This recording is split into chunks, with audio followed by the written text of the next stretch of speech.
masih ada yang belum datang ya. Ini bisa tolong buka kameranya.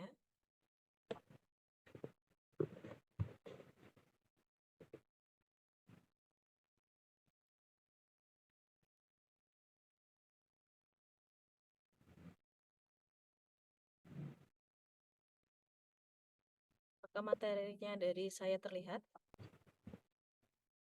Terlihat, dokter. Terlihat ya. Ya, sekarang yang ada materinya tolong difoto.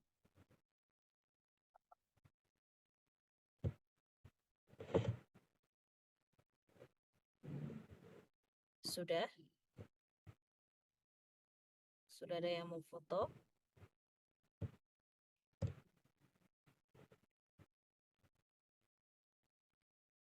Sudah semua?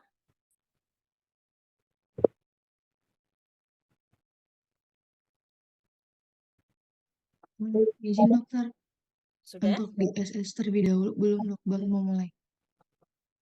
Ya. Baik, teman-teman, untuk slide yang pertama, 1, 2, 3. Ya, silakan. Kalau sudah memfoto nanti kirim ke saya ya ini Baik dok. untuk absensinya.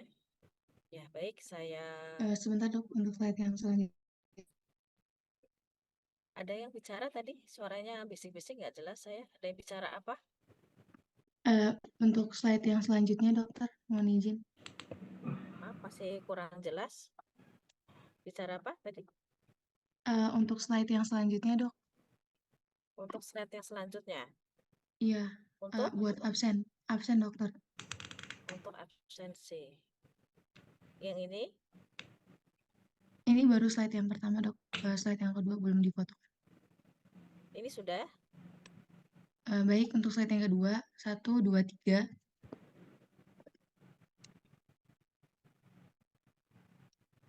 Slide yang ketiga, 1, 2, 3.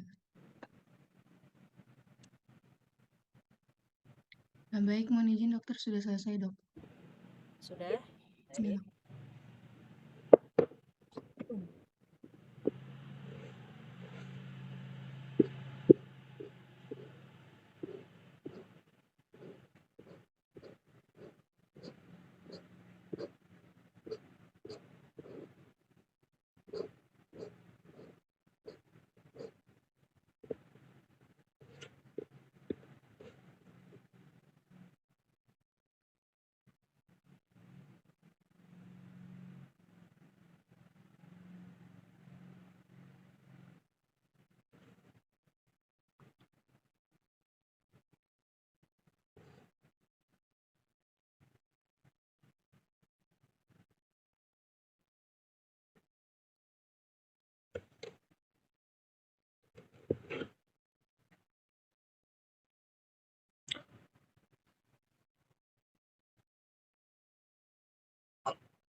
Dokter mohon izin, suaranya tidak terdengar dok. Ya. Kenapa sekarang terdengar? Terdengar jelas dok, terima kasih Ya. dok. Jadi untuk materi kuliah pada hari ini, yang pertama saya bahas tentang TB paru ya. TB paru ya itu merupakan penyakit pada paru-paru, bagian dari respirasi yang kompetensinya untuk dokter umum itu level kompetensinya 4 ya. Jadi kalian harus bisa menegakkan diagnosis sampai memberikan terapi dan edukasi.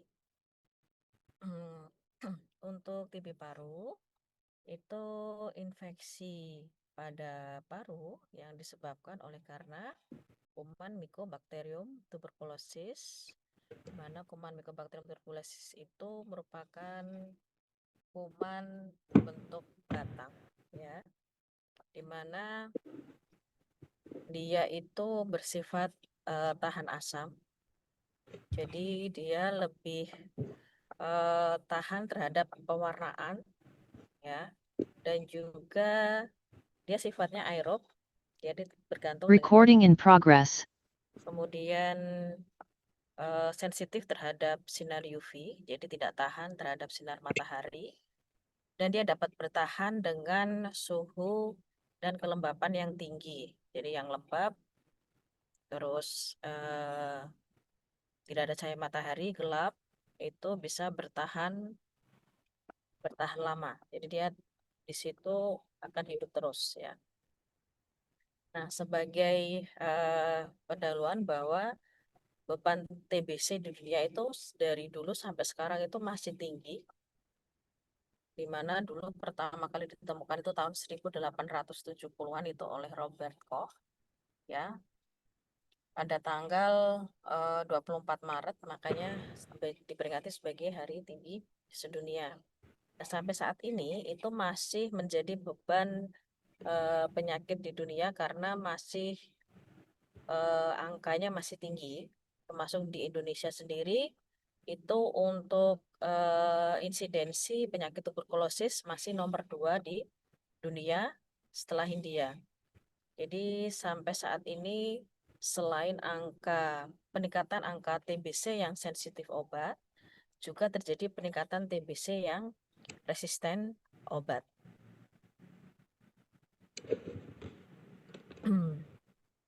Nah,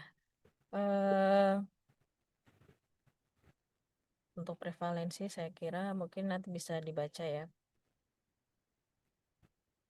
Ya. Yang harus kalian ketahui bahwa Mycobacterium tuberculosis itu dia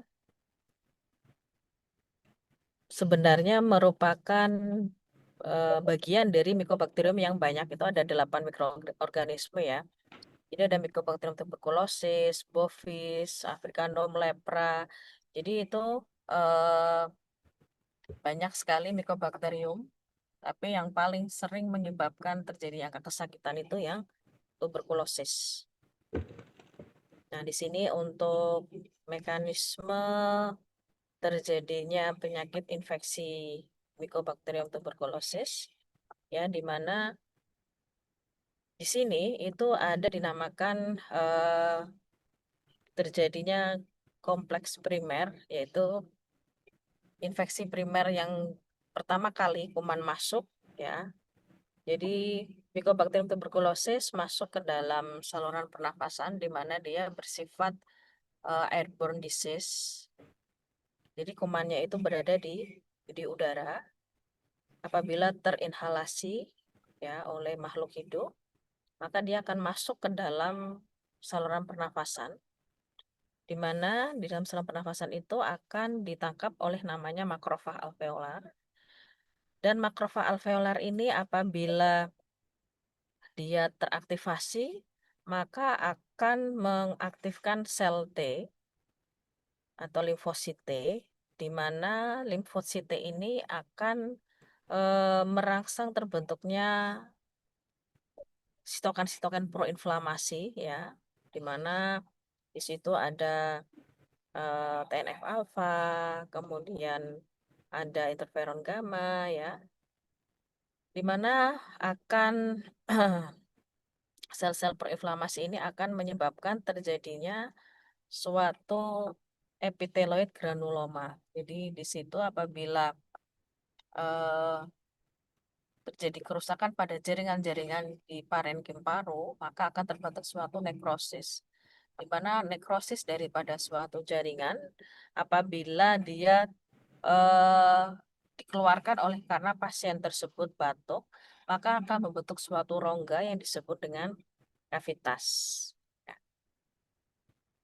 Nah, di sini yang tadi sudah dijelaskan, yang nekrosis pembentukan granuloma tadi itu bisa disebut dengan yang pertama adalah kompleks primer. Di mana kompleks primer itu sendiri dia bisa menyebabkan bisa self-limited disease, artinya dia bisa sembuh sendiri atau bisa mengalami suatu penyebaran, ya. Di mana penyebaran itu dia bisa secara limfogen bisa, hematogen juga bisa.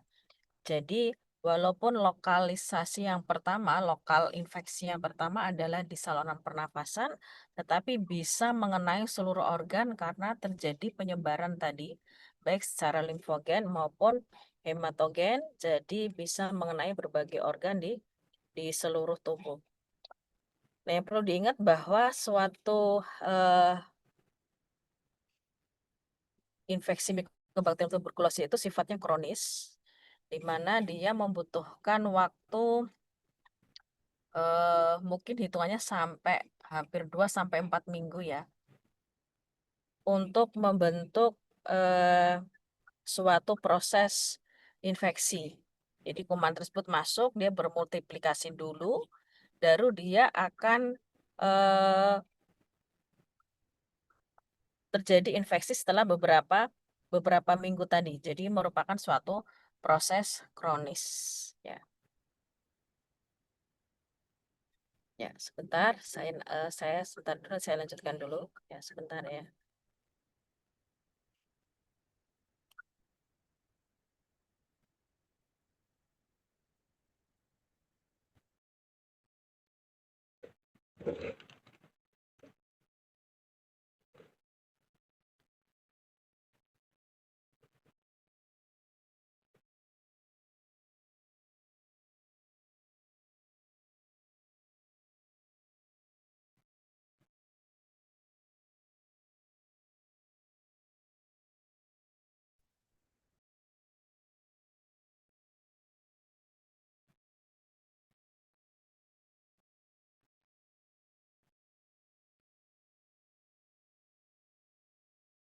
Recording stopped.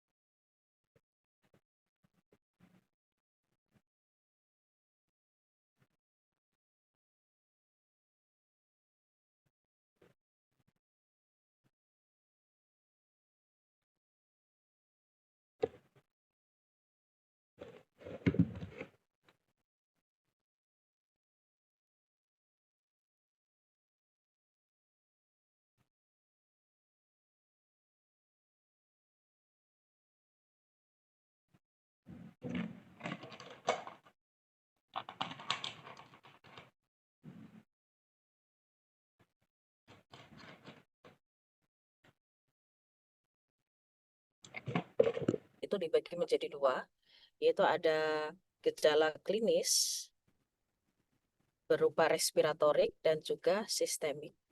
Nah, kalau gejala klinis respiratorik itu contohnya ada batuk minimal 2 minggu, kemudian tidak ada perbaikan, bisa disertai dengan darah, dan bisa juga ada nyeri dada, sesak nafas. Kemudian untuk yang gejala sistemik itu contohnya itu ada demam yang seringnya pada saat menjelang sore dan malam hari. Kemudian penurunan nafsu makan, penurunan berat badan, juga keringat malam hari yang sering muncul pada saat sore menjelang malam tanpa suatu aktivitas. Ya, itu merupakan gejala dari infeksi tuberkulosis paru. Nah, untuk pemeriksaan fisik itu memang tergantung dari luas lokasi lesi yang ada di paru, ya. Jadi memang hampir menyerupai mungkin infeksi paru yang lainnya. Kemudian untuk pemeriksaan penunjangnya itu untuk tata laksana yang terbaru, bahwa untuk penegakan diagnosis dari tuberkulosis itu dengan pemeriksaan tes cepat molekuler dari dahak atau sputum, di mana alatnya menggunakan Gene Expert MTB-RIF, ya. dan juga harus disertai dengan kultur sputum dari TB. Karena untuk gold standar diagnosis, untuk diagnosis gold standar atau diagnosis baku, diagnosis emasnya itu adalah dengan sputum kultur TB. Jadi bukan BTA, bukan tes cepat molekuler. Nah, tapi apabila suatu fasilitas kesehatan tersebut mungkin tidak mempunyai alat tes cepat molekuler, maka bisa dengan menggunakan basil tahan asam. Biasanya itu pada daerah-daerah yang perifer, ya, daerah yang mungkin agak jauh dari fasilitas kesehatan, ya, itu boleh menggunakan dengan basil tahan asam atau sputum BTA sewaktu dan pagi, ya, pagi dan sewaktu. Tapi apabila ada fasilitas tes cepat molekuler yang mana bisa dijangkau dalam mungkin hitungannya berapa jam sampai hari, itu mungkin masih bisa harus dikirim untuk pemeriksaan tes cepat molekuler tersebut. Kemudian untuk pemeriksaan penunjang lain selain pemeriksaan dahak juga adalah pemeriksaan ex fototoraks, ya, di mana di situ untuk pemeriksaan radiologis, ya, itu tergantung dari bentuk lesinya, itu di mana ada lesi aktif dan ada lesi inaktif. Kalau lesi aktif itu dia berupa kavitas, infiltrat, mungkin bisa fibroinfiltrat, mungkin ada bayangan berawan, ada efusi pleura, itu disebut dengan lesi TB aktif. Kalau lesi TB inaktif itu berupa gambaran fibrosis, kalsifikasi, bisa juga gambaran Swarte atau dari penebalan dari pleura.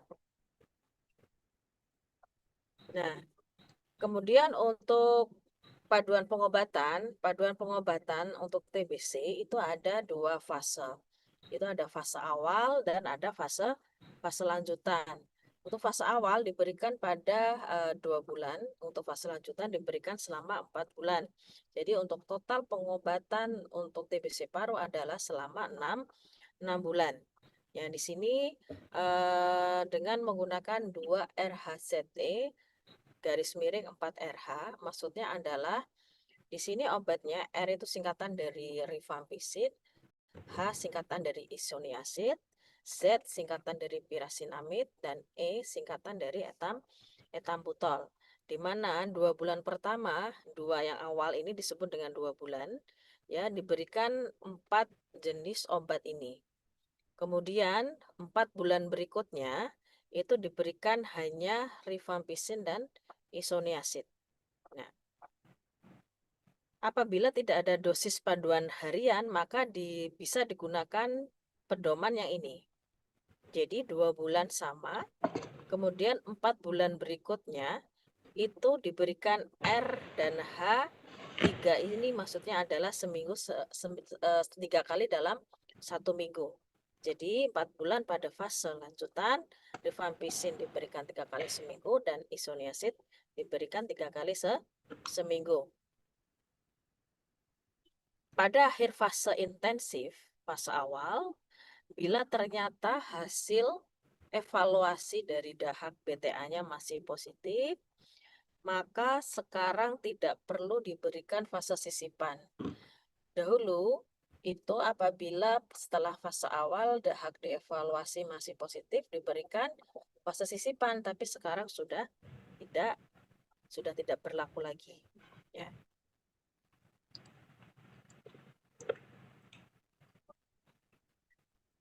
Kemudian untuk ini adalah dosis, ya, dosis untuk TBC sensitif obat, ya. Di sini yang untuk yang harian, di sini 3 kali per minggu. Dosisnya itu miligram per kilogram berat badan. Dan ada dosis maksimumnya. Isoniazid maksimumnya sebanyak 300, rifampicin 600, ya. Kemudian untuk yang 3 kali per minggu, isoniazid bisa 900, rifampicin 600, ya.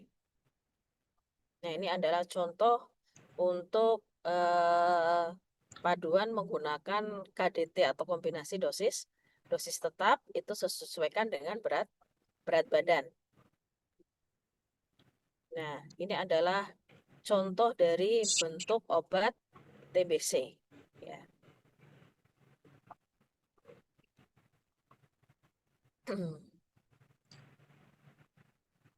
Saya kira tadi sudah dijelaskan untuk penegakan. Nah, untuk alur, mungkin saya akan sedikit menjelaskan bahwa apabila ada terduga TBC, curiga TBC, apa itu terduga TBC? Terduga TBC itu ada batuk minimal 2 minggu. Jadi apabila ada pasien batuk 2 minggu tidak ada tidak sembuh-sembuh, sudah pernah diobati, tidak sembuh, maka kita patut mencurigai apakah pasien tersebut kena TBC. Maka yang dilakukan adalah lakukanlah pemeriksaan TCM, tes cepat molekuler, pemeriksaan dahak. Ya. Kemudian hasil TCM ini ternyata ada 5 hasil. Bisa TBC-nya positif, ternyata hasil rifampicin-nya ada resistensi. Apabila ada juga yang TBC positif, rifampicin masih sensitif, ada yang rifampicin indeterminate, ada yang negatif, dan hasilnya bisa error atau invalid. Ya. Nah, apabila tadi hasilnya rifampicin resisten, maka perlu dilakukan pemeriksaan molekuler, line probe IC, lini kedua, atau TCM XDR.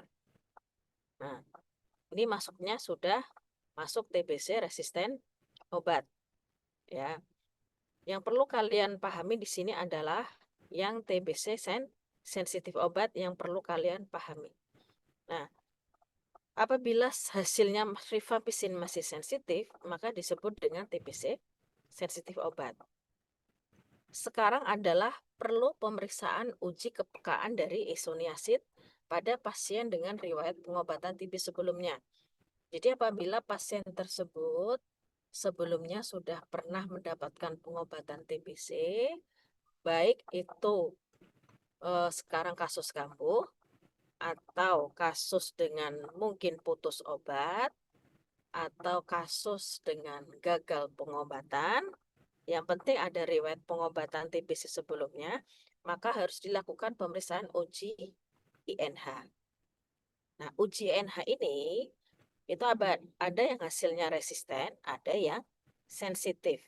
Kalau yang resisten, maka dikasih pengobatan TBC yang monoresisten, INH. Kalau sensitif INH, lanjutkan OAT lini pertama yang RHZE yang tadi. Ya. Ya.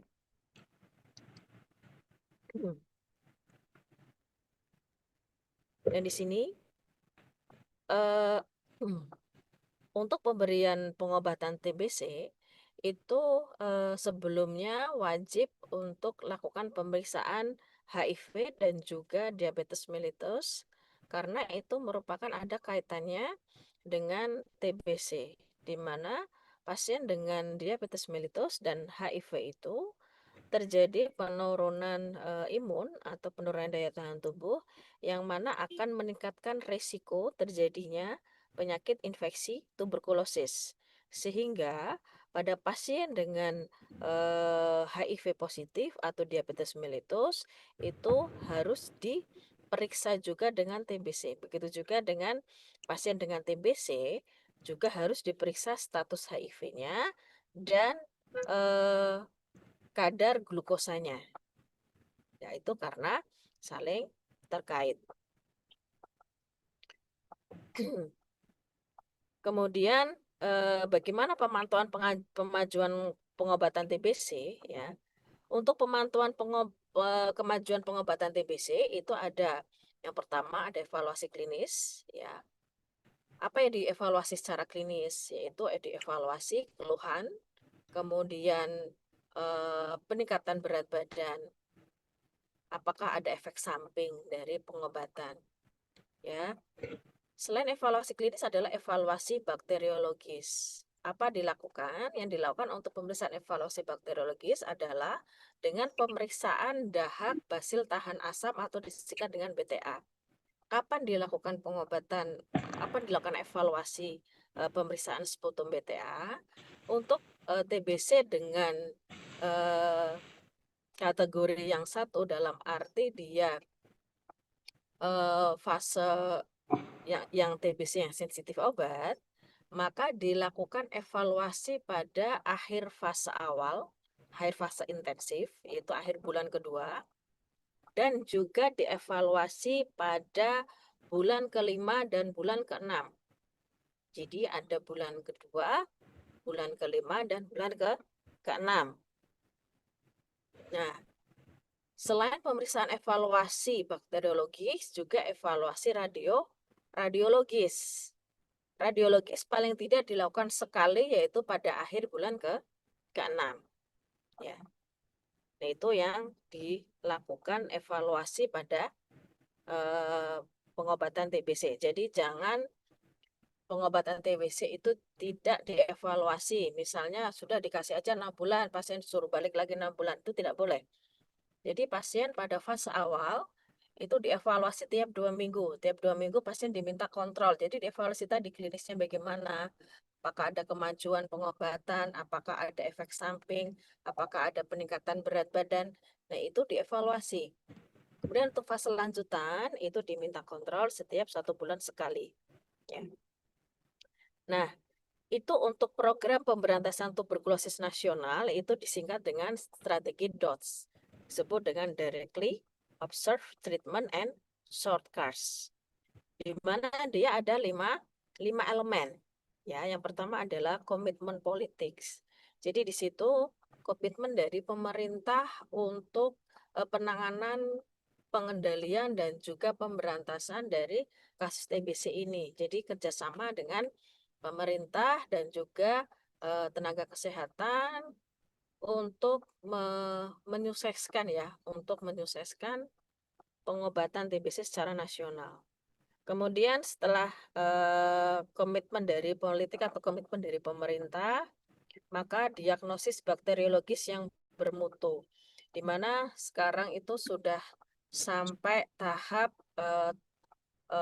pemeriksaan yang secara genetik ya, DNA ya, dengan menggunakan tes cepat molekuler tadi, maka diharapkan bisa penegakan diagnosis dan juga penegakan resistensi terhadap salah satu OAT, yaitu rifampicin. Kemudian yang ketiga adalah pengobatan jangka pendek dengan pengawasan langsung. Nah, di sini dahulu untuk pengobatan TBC itu bisa mencapai 2 tahun, jadi lama sekali. Tapi setelah ditemukan dari paduan pengobatan TBC, maka dibuat 6 bulan. Jadi jangkanya lebih pendek dibandingkan zaman dahulu. Maka dibuat dengan strategi DOTS ini. Dengan pengawasan langsung, dalam arti untuk pemberian pengobatan TBC itu harus ada pengawas minum obat atau disingkat dengan PMO.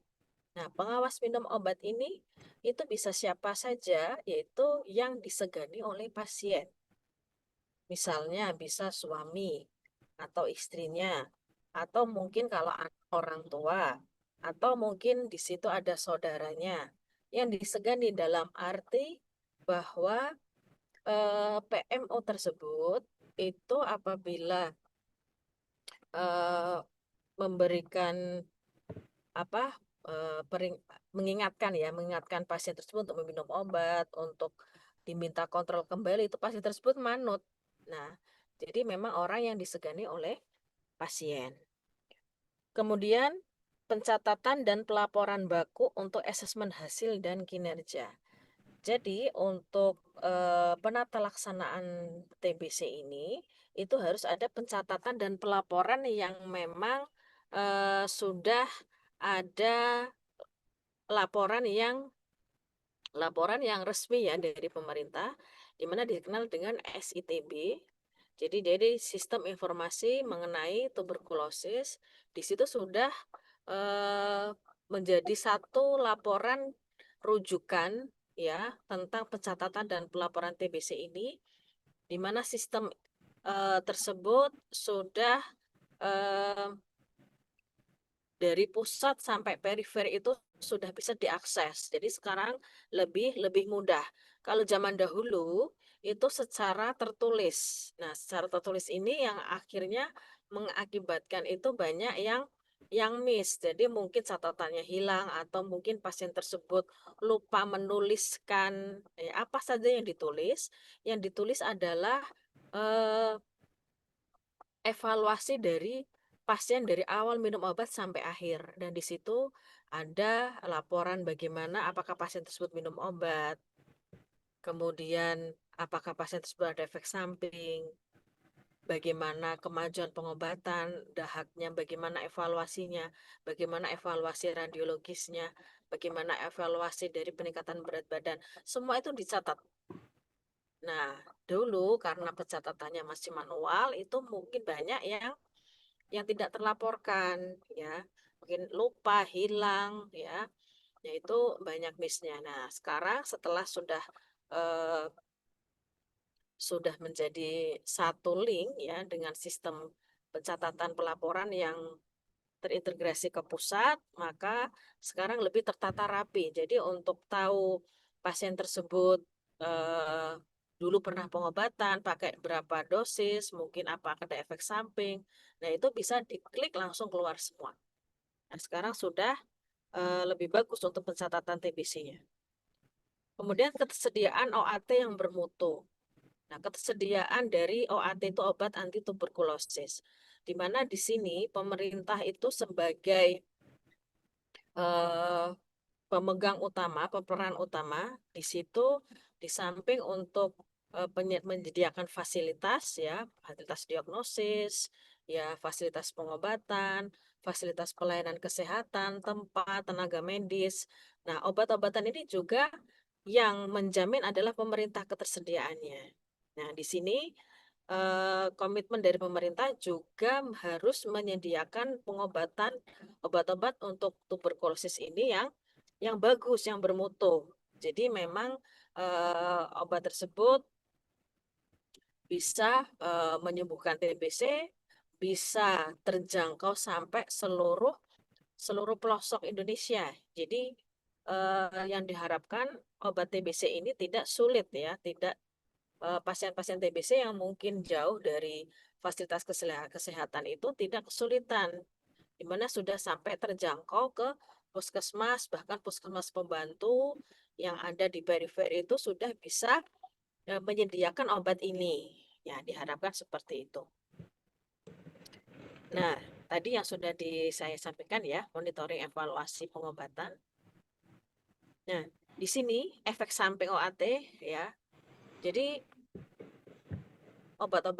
semua obat itu pasti mempunyai efek samping ya.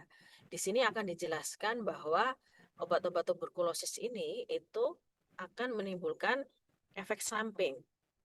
Contoh, misalnya terasa gatal, kemerahan kulit ya. Itu semua obat nih ada rifampicin, hampir semua obat ya. Rifampicin, pirasinamid ya. Kemudian tuli. Itu seringnya untuk gangguan masalah pendengaran itu streptomycin ya. Kemudian untuk yang kaitan sama liver kuning itu biasanya ada 3 obat, rifampicin, pirasin dan isoniazid. Kemudian untuk gangguan penglihatan ya, itu biasanya terjadi gangguan penglihatan dan gangguan warna ya. Itu obat yang menyebabkan adalah efek etambutol. Kemudian nyeri-nyeri sendi ya. Biasanya pada pasien dengan peradangan sendi itu pirasinamid ya. Kemudian kesemutan, kebas itu isoniazid. Kuncinya warna kemerahan atau orange itu penyebabnya adalah rifampicin. Itu tidak masalah, jadi harus diedukasi ke pasien. Nah, untuk penilaian hasil pengobatan itu ada dikatakan sembuh, pengobatan lengkap, gagal, meninggal, pindah, atau drop out. Kalau sembuh, berarti pasien tersebut sudah menyelesaikan pengobatan selama 6 bulan dan dibuktikan dengan hasil bakteriologisnya itu paling tidak 2 kali negatif pada akhir pengobatan dan 1 kali sebelumnya. Itu berarti pada bulan ke-5. Nah, itu dikatakan sembuh. Tapi kalau pengobatan lengkap, itu pasien tersebut sudah menyelesaikan pengobatan selama 6 bulan, tetapi ternyata tidak ada data bakteriologis. Nah, itu pengobatan lengkap. Kalau gagal, berarti pasien tersebut mendapatkan pengobatan TBC tetapi pada pengecekan evaluasi basil tahan asam atau dahak pada minimal bulan kelima atau lebih hasilnya positif. Nah, itu disebut gagal. Kalau meninggal ya pasien tersebut meninggal dalam suatu dalam masih pengobatan TBC meninggal ya. Kemudian pindah, maksudnya itu pasien tersebut pengobatan TBC-nya itu dalam masih dalam jalan pengobatan, di tengah-tengah pengobatan itu pasien tersebut minta pindah, misalnya saya dari puskesmas A terus karena rumahnya terlalu jauh saya mau pindah ke puskesmas B misalnya. Nah, itu disebut dengan pindah pengobatan. Kemudian kalau default atau drop out atau putus obat itu berarti pasien tersebut paling tidak minum obat minimal selama 1 bulan. Jadi pasien tersebut sudah minum 1 bulan, kemudian pasien tersebut tidak minum pengobatan dalam waktu selama 2 bulan minimal berturut-turut. Jadi selama 2 bulan tersebut paling minimal itu tidak minum obat. Berarti pasien tersebut dikatakan putus obat atau drop out. Nah, ya, oke, ini untuk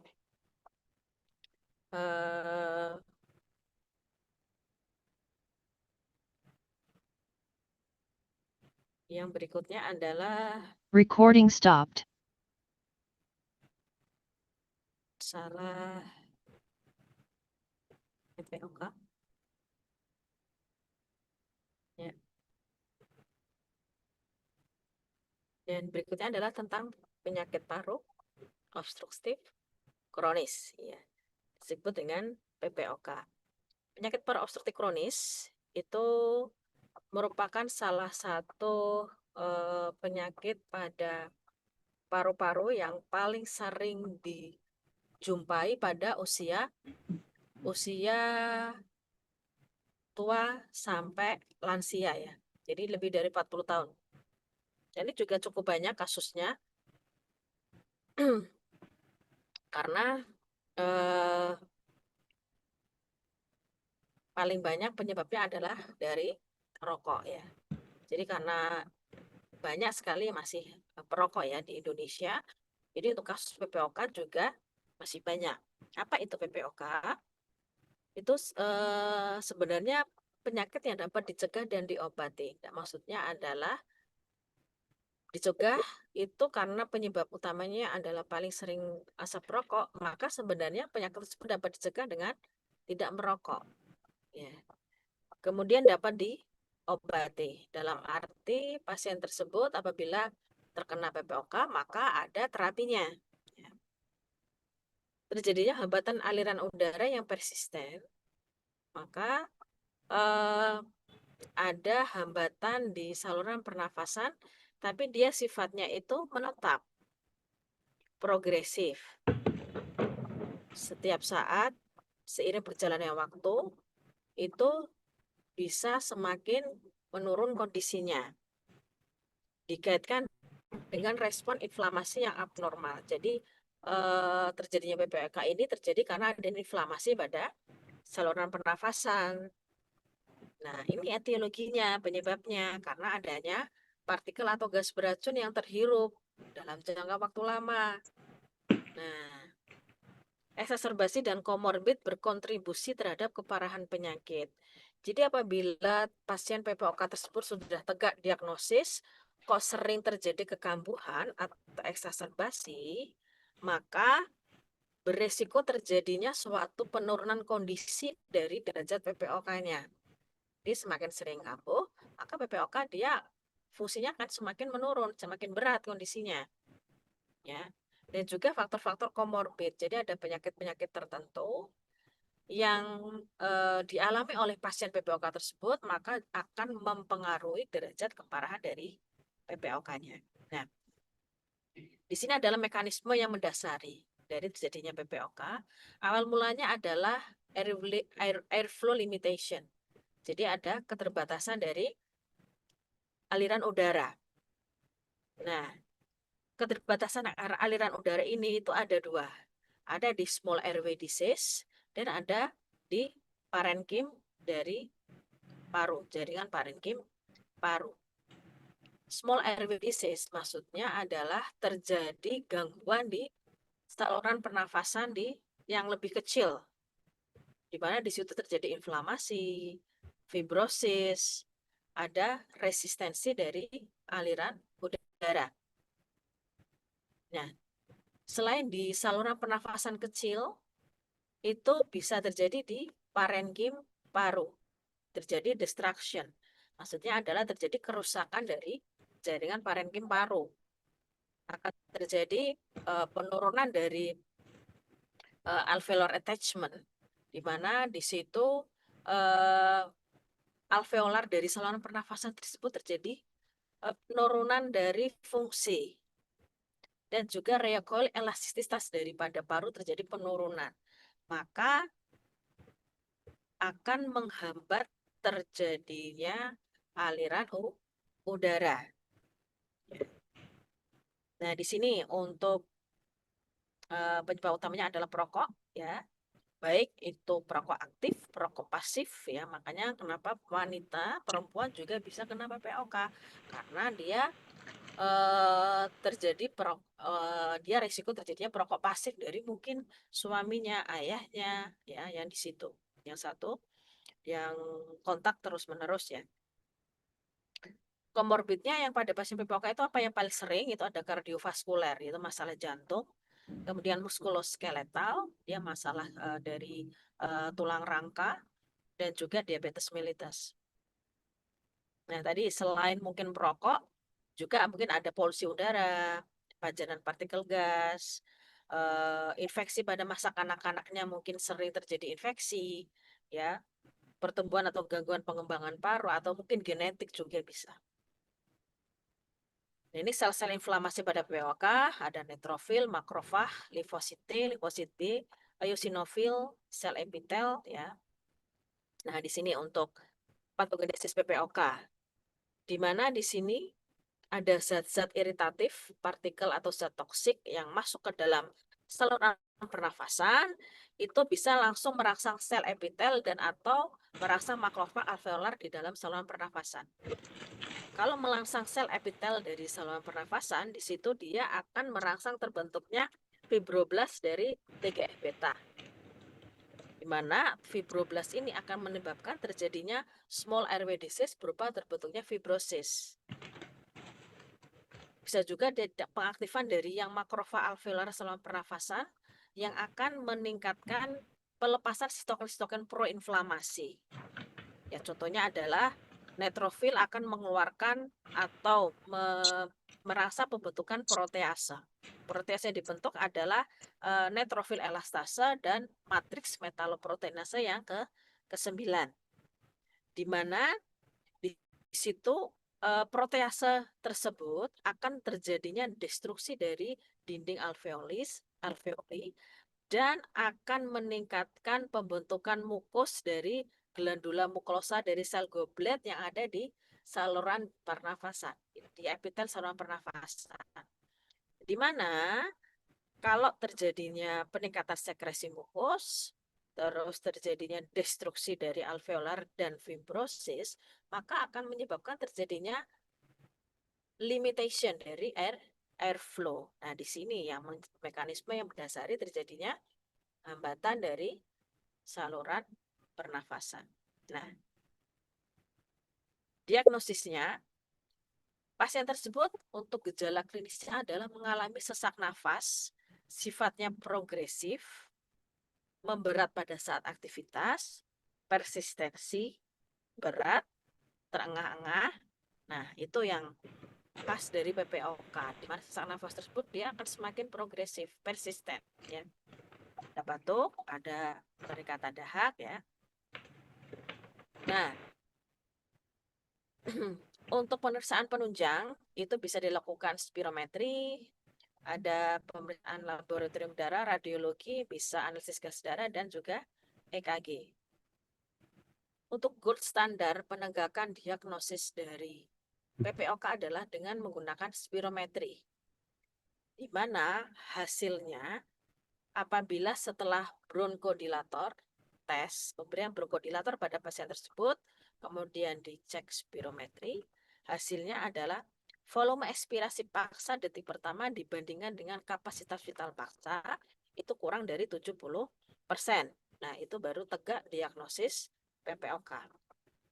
Nah, pemeriksaan fisik itu mungkin dia ada forced lips breathing. Breathing itu dia mulutnya mencucu. Jadi dia usaha untuk mengeluarkan CO2 yang berlebih yang ada di dalam saluran pernafasan, maka dia mulutnya mencucu untuk mengeluarkan kelebihan dari CO2. Jadi kalau misalnya ada pasien tersebut untuk nafas saja butuh mulutnya yang mencucu, ya itu disebut dengan pursed lips breathing. Ya. Kemudian ada dadanya barrel chest. Barrel chest itu dada seperti tong karena kelebihan CO2. Dan dia bentuknya ada big puffer, blue bladder, kemudian bisa ischem lebar, ya. Fremitusnya mungkin melemah, perkusi bisa hypersonor, ya. Nah, ada wheezing untuk auskultasinya. Nah, itu tadi ya untuk diagnosis PPOK, ya. Faktor risiko, dia usia minimal 40 tahun. Maka lebih banyak pada laki-laki. Ada riwayat pajanan tadi, pajanan zat-zat toksik, ya. Lakukan pemeriksaan fisik. Nah, ada gejala tadi apa? Sesak nafas, batuk, produksi sputum yang sifatnya kronis. Ya, pemeriksaan fisik kok curiga PPOK. Kalau ada layanan spirometri, maka lakukan spirometri plus fototoraks. Ya. Nah, tadi apabila spirometri hasilnya tadi VP1 per KVP kurang dari 70% post bronkodilator, maka tegak PPOK. Tapi kalau tidak ada spirometri, ya PPOK secara klinis. Jadi sebandingnya apa? Bisa asma, ada CHF, bronkiektasis, ya. Bisa juga tuberkulosis karena dia sifatnya kronis juga. Nah, untuk pembagian derajat PPOK itu berdasarkan ada yang simptom riwayat eksaserbasi dan juga ada spirometri atau fungsi parunya. Ya. Dan simptom atau gejala itu bisa menggunakan namanya kuesioner CAT atau COPD Assessment Test. Di sini ada 8 pertanyaan ya, batuk, dahak, rasa berat, sesak nafas. Nah, di sini adalah kalau misalnya scoringnya kurang dari 10 ringan, 10 sampai 20 sedang, lebih dari 30 berat. Nah, di sini ada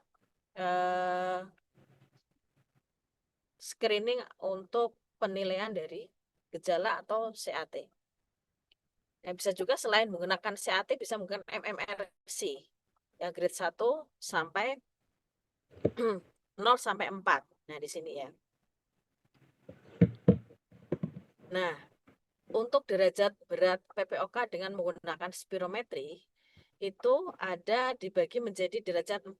Ada mild, moderate, severe, sama very severe. Nah, di sini adalah yang dinilai adalah volume ekspirasi paksa detik pertama per prediksi. Kalau mild berarti lebih dari 80%. Moderate antara 50 sampai 80, severe 30 sampai 50, very severe kurang dari 30. Nah, di sini untuk PPOK eksaserbasi dinamakan PPOK eksaserbasi, dia itu akan mengalami gejala yang lebih berat dibandingkan dari hari-hari biasanya. Dia mengalami perburukan gejala, kemudian mengakibatkan kebutuhan penambahan pengobatan misalnya. Nah, itu disebut dengan eksaserbasi. Ya. Dan di sini untuk komorbid tadi ya ada kardiovaskuler, osteoporosis, kecemasan, disfungsi muskuloskeletal ya. Nah, di sini untuk tata laksana dibagi menjadi 3 grup. Ada grup A, grup B, dan grup E. Kalau grup A hanya menggunakan bronkodilator. Maksudnya grup A itu apa? Di situ untuk gejalanya yang tadi menggunakan CAT atau MMRC, untuk CAT kurang dari 10. Dan untuk eksaserbasinya antara 0 sampai 1. 0 atau 1, tetapi tidak membutuhkan perawat inap. Nah, untuk grup B, maka grup A tadi menggunakan hanya bronkodilator. Kemudian untuk grup B, itu tadi CAT-nya lebih dari 10 atau MMRC lebih dari 2, plus tadi ada eksaserbasinya tapi tidak membutuhkan perawatan di rumah sakit, maka diberikan long acting beta 2 agonis plus long acting muscarinic anticholinergic, ya, LABA plus LAMA. Tapi yang grup E tidak memandang gejala, tetapi yang dinilai adalah gejalanya minimal 2, gejala eksaserbasinya yang moderate, atau ternyata dia membutuhkan sampai rawat inap, maka langsung diberikan LABA plus LAMA. Bisa ditambahkan inhalasi kortikosteroid atau LABA, LAMA plus ICS apabila eosinofilnya lebih dari atau sama dengan 300. Nah, itu untuk tata laksananya, ya. Atau disebut initial pharmacological treat. Jadi terapi inisial PPOK. Nah, di sini untuk manajemennya, yang pertama adalah akses. Akses itu dia dinilai bagaimana caranya menggunakan teknis inhalasinya, bagaimana apakah dia tata laksana non farmakologiknya, ya. Kemudian dilakukan adjust.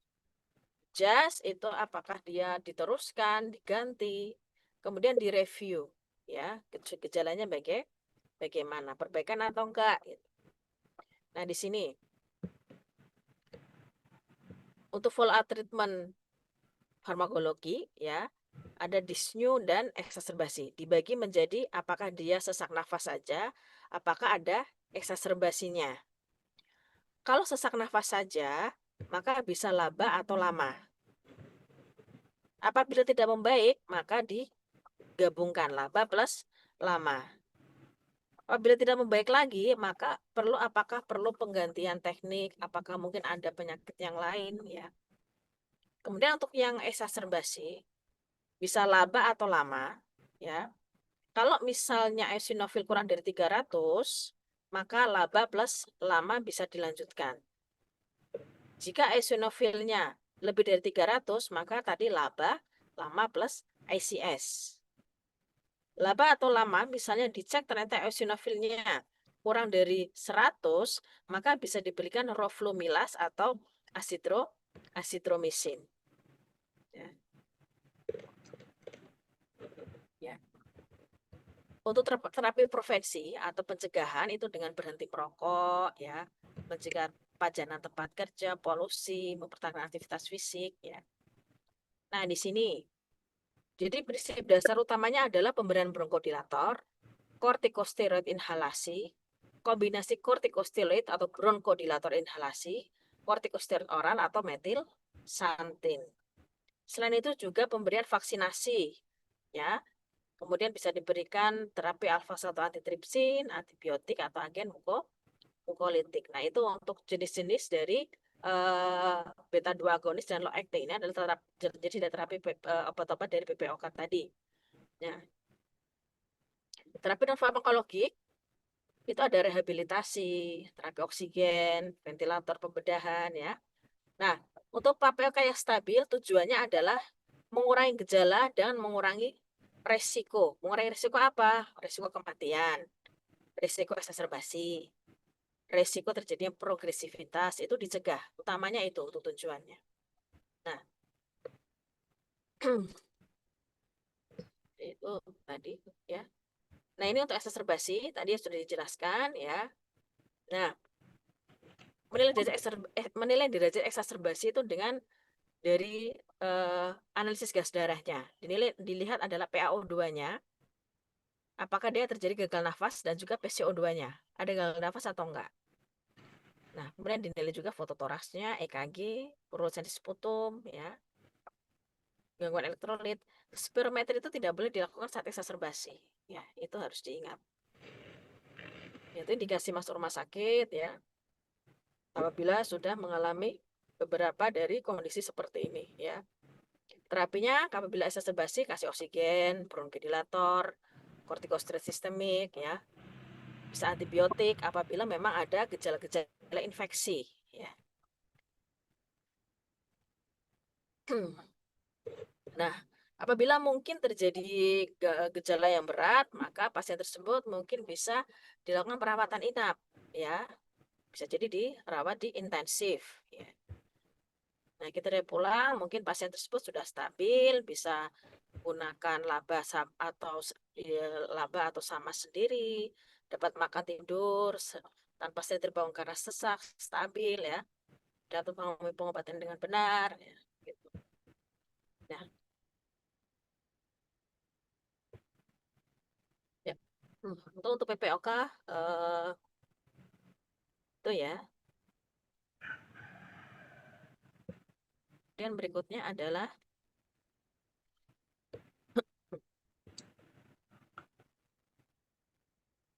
tentang asma.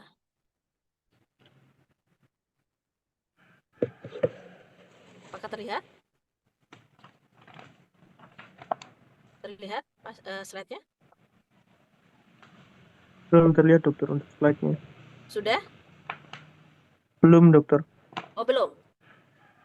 Ya.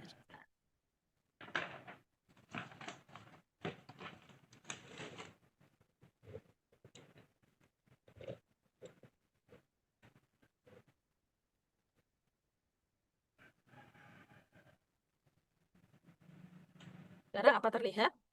Sudah terlihat dokter. Nah, sekarang untuk asma ya. Definisi asma adalah suatu inflamasi kronis pada saluran pernafasan yang melibatkan berbagai macam elemen seluler di dalam saluran pernafasan ya. Maka yang harus diingat adalah pada asma itu terjadi suatu inflamasi kronis pada saluran pernafasan ya. Di mana inflamasi kronis ini berhubungan dengan adanya hiperresponsivitas jalan nafas yang menyebabkan gejala episodik berulang seperti ada wheezing, sesak nafas, dan terasa berat, batuk ya. Nah, gejala tersebut berhubungan dengan adanya penyempitan saluran pernafasan yang sifatnya reversible atau sembuh sendiri dengan atau tanpa dibutuhkan terapi ya. Ini mekanisme mendasari. Yang pertama adalah inflamasi dulu di dalam saluran pernafasan. Nah, inflamasi ini dipicu oleh apa? Ada faktor risiko yang mencetuskan terjadinya suatu inflamasi tersebut. Nah, apabila terjadi inflamasi, maka akan menyebabkan terjadinya RW hiperresponsivitas dan juga RW limitation, di mana akan menyebabkan terjadinya simptom. Ini untuk faktor risikonya tadi. Bisa yang predisposisinya ada atopi, ya. Penyebabnya ada indoor allergen, outdoor, bisa juga occupational sensitizers. Kemudian mungkin dulunya pada saat kecil sering terjadinya infeksi saluran pernafasan, mungkin ada gangguan dari berat badan pada saat lahir ya, dan polusi udara, smoking ya, di situ bisa. Nah, klasifikasi berdasarkan etiologi ada asma ekstrinsik dan intrinsik. Kalau ekstrinsik itu pencetusnya sering karena alergi ya. Biasanya pada usia muda ada keluarga asma, ada riwayat tes kulitnya mungkin alerginya positif ya. Kalau intrinsik kebalikannya, jadi ada riwayat faktor alergi, usianya biasanya lebih dari 30 tahun, kan tidak ada riwayat keluarga asma. Ya. Kemudian di sini adalah derajat berat asma. Jadi derajat berat asma itu ada dibagi menjadi 4, ada intermittent, persistensi ringan, sedang, dan berat. Nah, dinilai adalah dari evaluasi gejalanya dan juga fungsi parunya. Dinilai adalah APE dan APE, arus puncak ekspirasi, VP1, dan juga variabilitas dari APE. Kalau intermittent gejalanya itu dia bulanan. Mungkin dia gejalanya kurang dari 1 kali seminggu, terbangun malam harinya mungkin kurang dari 2 kali dalam sebulan. APE-nya masih bagus di bawah di atas 80%. Kemudian kalau pescetarian tuh gejalanya mingguan, jadi mungkin dia ada tiap minggunya ada gejala.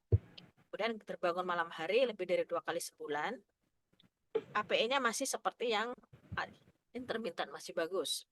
Kemudian intensitas sedang itu gejalanya itu harian, mungkin ada gejala hampir setiap hari gitu loh. Kemudian gejala terbangun malamnya lebih dari 1 kali seminggu. Nah, APE-nya sudah mulai agak turun 60-80%. Kemudian yang berat dia sifatnya kontinu. Jadi hampir setiap saat itu sering kambuh. Malam hari sering ya terbangun. Nah, harus puncak ekspirasinya kurang dari 60%. Tadi adalah derajat berat asma, sekarang adalah derajat tingkat kontrol asma. Itu ada terkontrol sempurna, terkontrol sebagian, dan juga tidak terkontrol. Yang dinilai adalah karakteristiknya adalah gejala harian, keterbatasan aktivitas, terbangun malam hari, kebutuhan terapi pelega, dan fungsi parunya, VP1 atau APE-nya. Gejala harian, kalau misalnya terkontrol semua itu, ini tidak ada. Tapi kalau terkontrol sebagian, itu paling tidak minimal kurang dari 3. Lebih dari 1 kurang dari 3. Tapi kalau tidak terkontrol, minimal 3 atau lebih. Ada gejala karakteristik tersebut positif. Nah,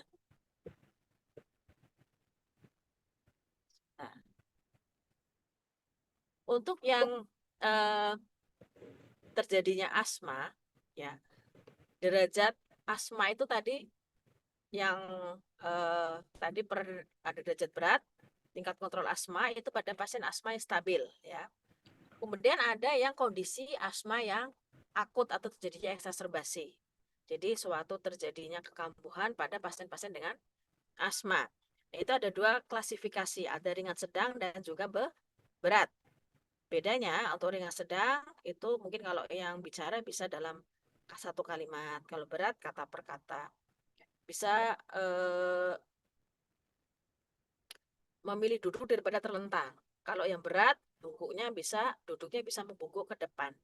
Kemudian tidak ada agitasi, kalau berat agitasi, RR-nya meningkat. R-nya meningkat lebih dari 30 kali. Tidak menggunakan alat bantu nafas, ini menggunakan alat bantu nafas. Heart rate-nya 100-120. Kalau ini yang berat bisa 100, lebih dari 120. Kemudian saturasi oksigennya 90-95%, kalau berat kurang dari 90%. Dan harus cek ekspirasinya, kalau yang ringan sedang lebih dari 50%, berat kurang dari 50%. Nah, ini diagnosis ya. Ada batuk, mengi, sesak nafas, bronkitis, pneumonia ya.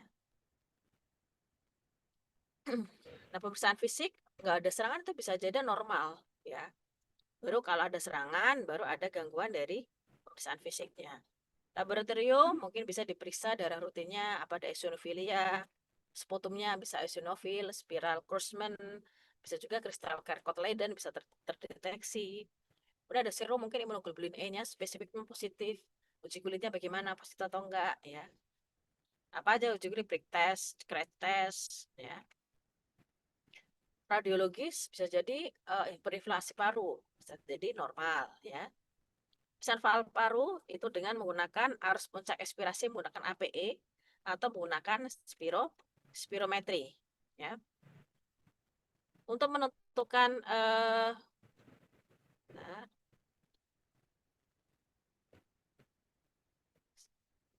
nah, untuk variabilitas harian itu nilai ada APE malam dikurangi APE pagi dibagi setengah APE malam plus APE pagi kali 100%. Lebih dari 20% maka dikatakan asma ya. Nah, di sini untuk manajemen pada asma akut initial assessment. Jadi perlu kalian cek histori pasien, pemeriksaan fisiknya bagaimana, memang apakah mengarah ke asma, baru diberikan initial treatment. Kasih oksigen, kasih short acting beta 2 agonis secara continuous for 1 hour dalam waktu 1 jam. Kemudian dikasih glukokortikosteroid sistemik jika memang tidak ada respon perbaikan setelah diberikan short acting beta 2 agonis. Ingat kalau pada saat eksaserbasi tidak boleh dikasih sedasi ya. Dinilai selama 1 jam ke depan ya, dinilai evaluasinya. Perbaikan enggak klinisnya? Perbaikan enggak PEF-nya, peak expiratory flow-nya ya. Kriteria moderate episode apabila tadi PF-nya 60-90% ya. Kemudian gejalanya mungkin masih ada. Maka kasih ditambahan dengan inhalasi antikolinergik. Bisa disertai dengan oral glukokortikoid. Tetapi yang severe ya, jadi misalnya dia masih gejalanya masih berat, PF-nya masih kurang dari 60% ya. Maka dikasihnya selain beta 2 agonis dan antikolinergik dikasih sistemik glukokortikoid dan bisa juga intravenous magnesium sulfat ya. Setelah dikasih terapi itu dievaluasi lagi 1 sampai 2 jam lagi. Apabila membaik ya, mungkin bisa di rawat jalan ya. Apabila mungkin keluhannya belum membaik, maka bisa dilakukan terapi rawat inap ya. Nah, di sini untuk tata laksana asma berdasarkan Gina itu ada dibagi 5 step ya. Di sini ada controller dan juga ada reliever di sini ya. Nah,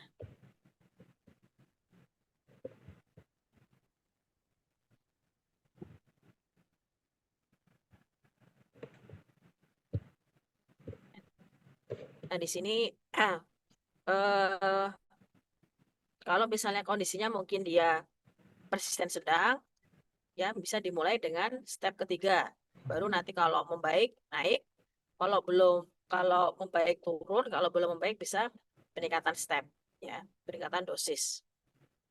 Ya ini adalah contoh-contoh dari obat asma, ya.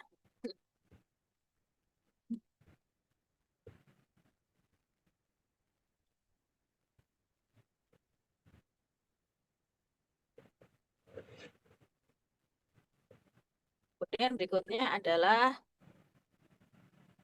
tentang tumor paru ya.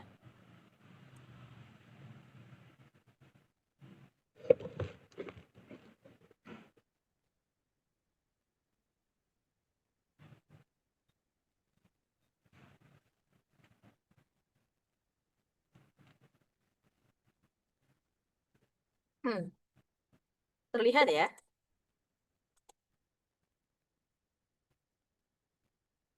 Di sini untuk tumor paru. Jadi hampir mungkin sekitar 80% tumor paru itu ganas. Ya. Disebut dengan kanker paru. Asalnya itu berasal dari epitel bronkus, epitel dari saluran pernafasan. Dalam arti luas, semua penyakit keganasan di paru, baik dari paru sendiri atau di luar paru, itu disebut kanker paru. Nah, di sini contoh dari adanya gambaran kanker paru di saluran pernafasan. Karena penyebab utamanya adalah rokok, maka pencegahan utamanya adalah tidak merokok, ya. Dan di sini 87% penyebab dari kanker paru adalah dari rokok ya. Baik itu yang aktif ataupun pasif. Bagaimana deteksi dininya? Jadi untuk mendeteksi dini terjadinya kanker paru ya, maka harus dilakukan evaluasi pemeriksaan rutin, dilakukan pemeriksaan rutin, medical check up rutin ya. Terutama ada pasien-pasien dengan golongan risiko tinggi. Golongan risiko tinggi itu apa? Lebih dari 40 tahun, laki-laki, perokok atau mantan perokok, perempuan mungkin dia perokok pasif, terpapar bahan-bahan zat-zat industri ya, mungkin di pabrik kimia, pabrik cat mungkin ya. Nah, dan ada gejala-gejala, misalnya ada batuk, nggak sembuh-sembuh ya, perlu dilakukan deteksi dini dari apakah pasien tersebut ada kanker paru. Nah, dilakukan screening. Golongan risiko tinggi ya, bisa dilakukan fototoraks yang paling sederhana ya. Bisa dilakukan sitologi sputum, bronkoskopi autofluorescence. atau bisa apabila ada fasilitas pelayanan yang memadai itu dilakukan CT scan low dose CT scan toraks. Nah, apabila hasil tersebut negatif, maka screening ulang pas sampai 6 bulan lagi. Apabila hasilnya positif, maka teruskan prosedur diagnosis. Tapi atau kalau bukan golongan risiko tinggi, ada gejala batuk, sesak nafas, batuk darah, maka didiagnosis dan juga diterapi penyakit non-kanker dulu. Apabila ternyata curiganya kanker, teruskan diagnosis kanker paru. Tapi kalau bukan, ternyata memang membaik, ya bukan kanker paru. Ya, bagaimana diagnosisnya?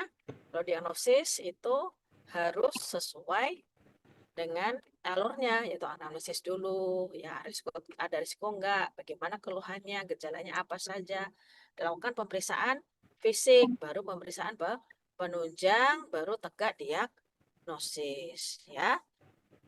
Diagnosis sama itu dia keluhan respiratori, batuk lama, batuk darah ada, nyeri dada, bisa batuk berat badan kurang, nafsu makan hilang, ya, demam hilang timbul, ya. Untuk pemeriksaan fisik ya tergantung dengan besar dan letak tumornya, ya. Dan tadi ada gejala kanker paru, ada gejala intrapulmonal, itu apa? Batuk. Gejala intratorak ekstrapulmonal, penyebaran regional, ada sindrom Horner, penekanan saraf simpatis, nocturnus, biosis, ptosis, anhidrosis, ya.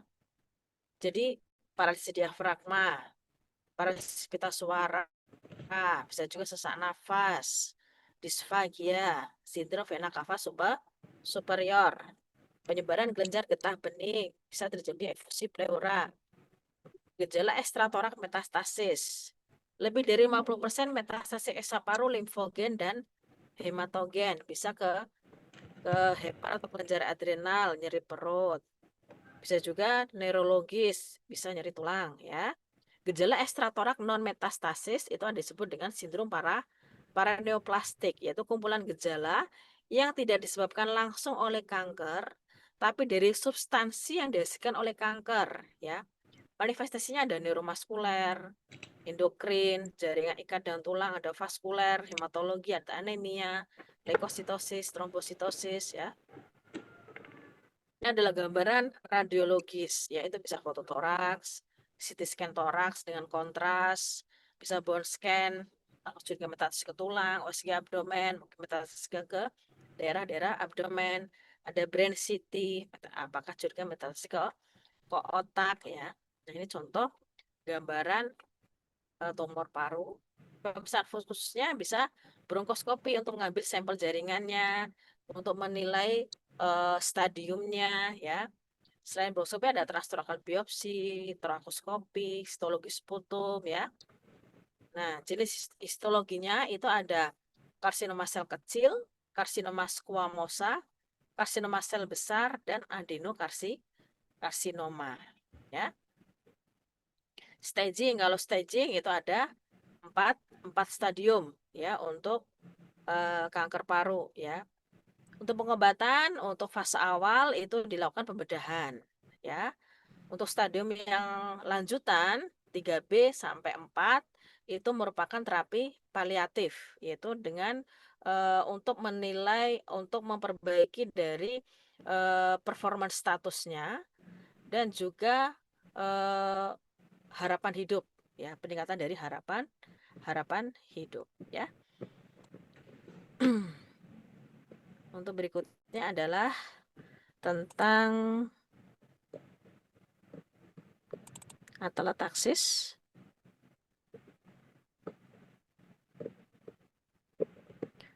Apakah terlihat atelektasis slide-nya? Belum terlihat, dokter. Tuh, ya.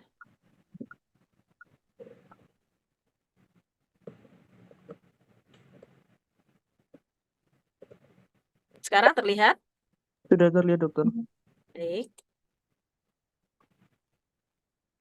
Ya, atelektasis, ya, di sini merupakan kondisi kolapsnya paru, baik sebagian atau keseluruhan dari paru akibat penyumbatan di bronkus atau bronchiolus ya. Penyebab utamanya adalah penyumbatan pada bronkus ya. Kalau penyumbatan di saluran nafas kecil misalnya ada benda asing, ada tumor, gumpalan lendir ya. Nah, di situ menyebabkan terjadinya kolapsnya paru. Faktor resikonya apa? Ada pembiusan, bisa tidak barin jangka lama, pernafasan dangkal, atau penyakit paru-paru. Nah, jenis atletasi ada sindrom lobus medius.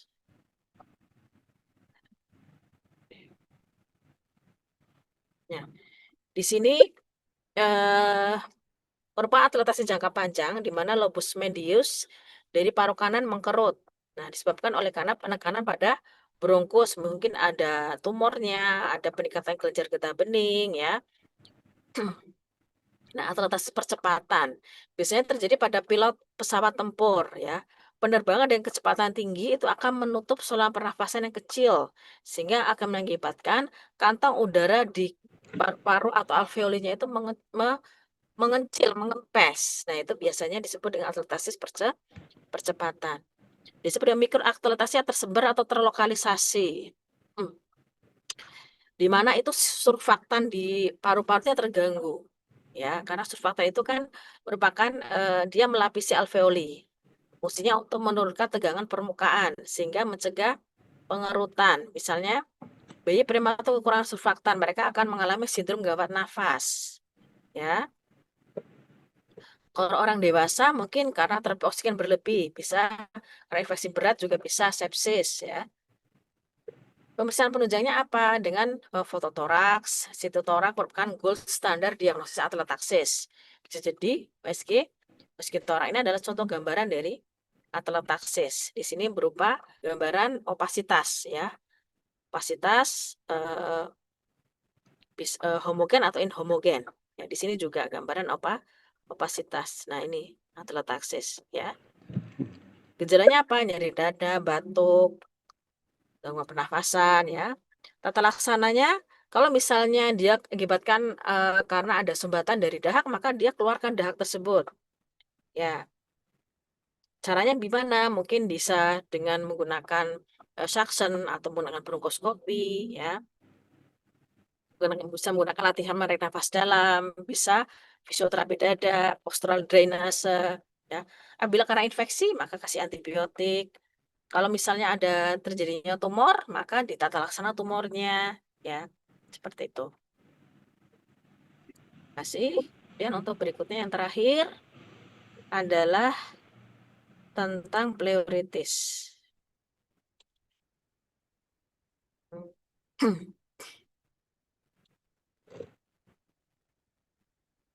Apakah terlihat? Oh, maaf ini kok tentang pleuritis kok. Maaf, bukan pertusis ya.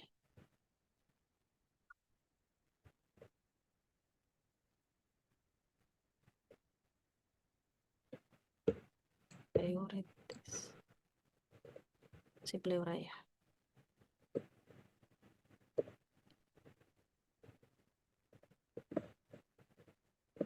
Ya, yang terakhir adalah tentang pleuritis atau bisa disebabkan oleh karena peradangan pleura yang akan menyebabkan terjadinya efusi pleura ya. Nah, di sini yang dibahas adalah tentang efusi pleura. Merupakan suatu peradangan pada pleura, terjadi inflamasi ya, akan menyebabkan terjadinya peningkatan jumlah cairan di dalam saluran pernafasan. Normalnya itu di dalam kafum pleura itu ada 0,3 ml per kilogram berat badan. Proteinnya ada, pH-nya ada, dan ada selnya ya. Dokter, mohon maaf dokter, belum terlihat dok PPT-nya. Belum terlihat. Ya, Ya. sebentar.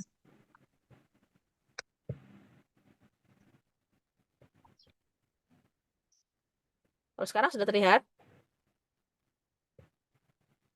Izin dokter, sudah terlihat. Sekarang sudah terlihat, oke. Nah, yang perlu kalian tahu adalah bahwa di kafum pleura itu dia letaknya di antara pleura parietal dan pleura visceral. Pleura parietal itu yang melapisi dinding dada. Kalau visceral dia melapisi dari paru. Nah, disebut celah di sini disebut dengan cavum pleura. Nah, normalnya itu cuma ada sekitar 0,3 ml per kilogram berat badan. Dia fungsinya untuk melumas supaya pada saat bernafas itu dia tidak terjadi pergesekan ya antara pleura parietal dan visceral. Tapi apabila lebih dari itu, maka akan terjadi suatu abnormalitas. Nah, di sini cairan pleura itu diproduksi oleh baik parietal pleural ataupun dia diproduksi oleh parietal pleura parietal dan diabsorpsi oleh pleura visceral. Ya, jadi diproduksi kemudian diserap oleh pidular visceral. Ya, nah, nah itu. Kemudian akumulasi cairan pleura ada 3 mekanisme, yaitu peningkatan drainase cairan pleura, kemudian peningkatan produksi dan juga penurunan drainase. Nah, itu mekanisme terjadinya akumulasi cairan pleura. Ya. Nah, di sini perkembangan dari pleura terjadinya efusi pleura itu ada peningkatan kapilar pulmonal, peningkatan permeabilitas, penurunan tekanan intrapleura, penurunan tekanan onkotik, peningkatan permeabilitas dari membran pleura, ada obstruksi dari limfatik, defek diafragma, dan juga ruptur dari toraksik duktusnya. Ya.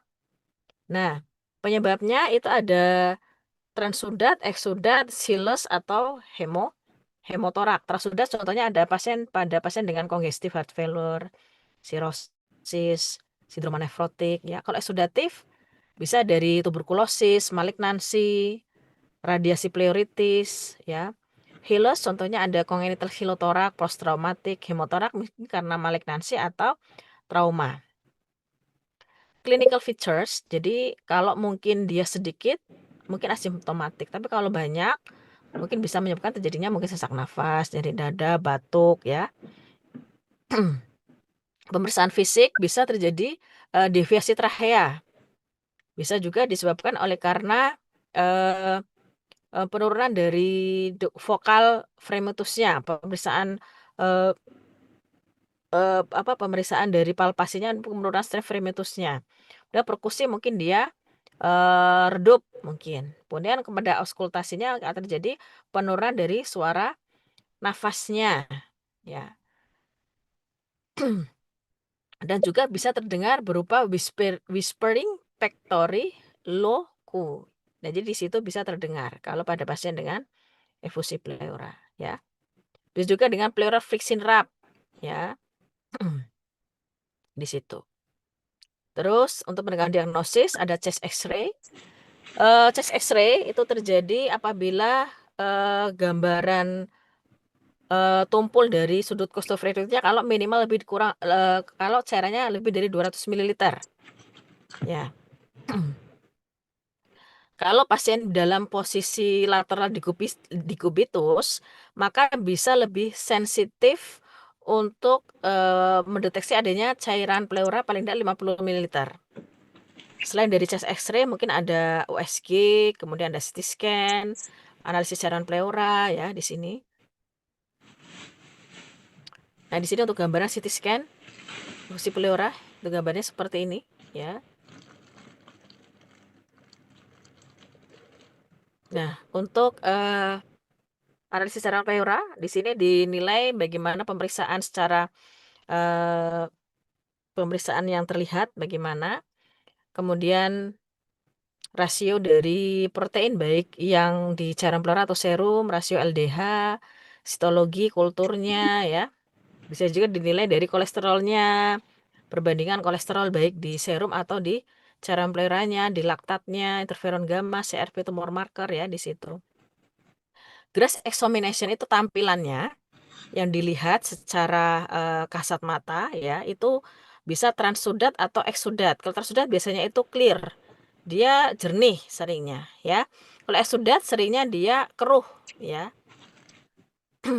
Nah, untuk bisa juga untuk bloody pleural effusion Kalau dinilai hematokritnya, kalau lebih dari 1% mungkin dia karena malignasi atau trauma, ya. Jadi kalau misalnya hematokritnya lebih dari 50% dari hematokrit dari darah, itu curiganya hemotorak, ya.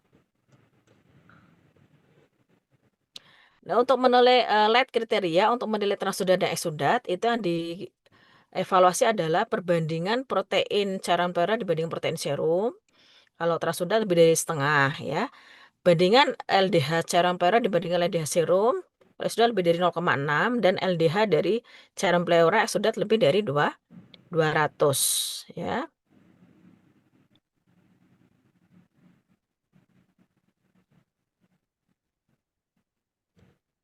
Jadi kalau pasien dengan tuberkulosis untuk pemeriksaan BTA di cairan pleura itu sensitivitasnya rendah.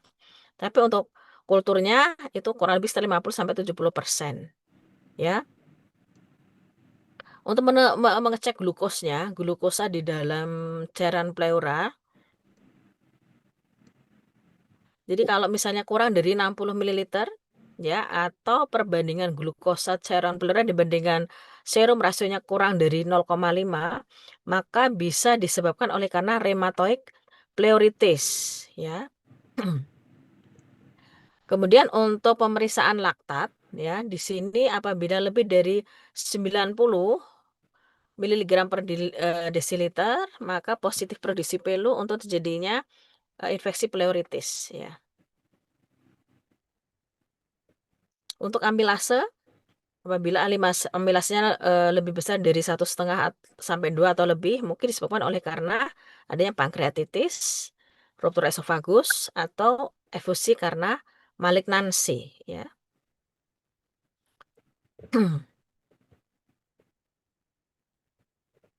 Nah, ini bisa dilewati. Kemudian untuk adenosin diaminase. Kalau adenosin diaminase lebih dari 40 unit per liter, maka curiga tuberkulosis. Dan juga pemeriksaan interferon gamma. Jadi kalau interferon gammanya itu meningkat, itu sensitivitasnya itu lebih dari mungkin levelnya 3,7 internasional per liter atau lebih dari 99% itu, dan spesifikasinya 98%. Jadi di sini untuk pemeriksaan interferon gammanya itu sangat sensitivitas apabila dia hasilnya positif, ya, terjadi peningkatan. Nah, itu curiganya karena adanya tuberkulosis, ya. Nah, untuk pH, ya, pemeriksaan pH dari cairan pleura, kalau misalnya dia kurang dari 7,2, ya, mungkin disebabkan oleh karena paraponemin effusion. Tapi kalau kurang dari 6,0 mungkin disebabkan oleh karena ruptur esofagus, ya.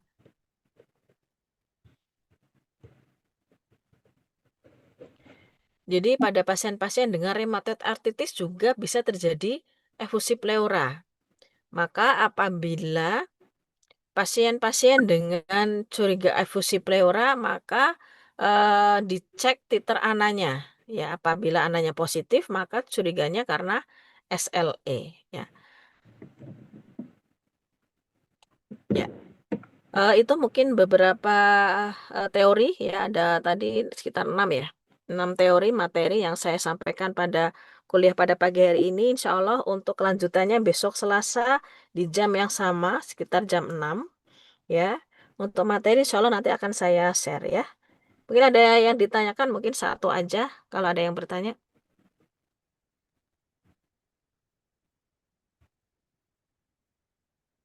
Kalau tidak ada yang bertanya, cukup sekian saya akhiri, ya. Kurang lebihnya mohon maaf, semoga bisa bermanfaat untuk kita semua, ya. Saya akhiri. Assalamualaikum warahmatullahi wabarakatuh. Waalaikumsalam. Waalaikumsalam warahmatullahi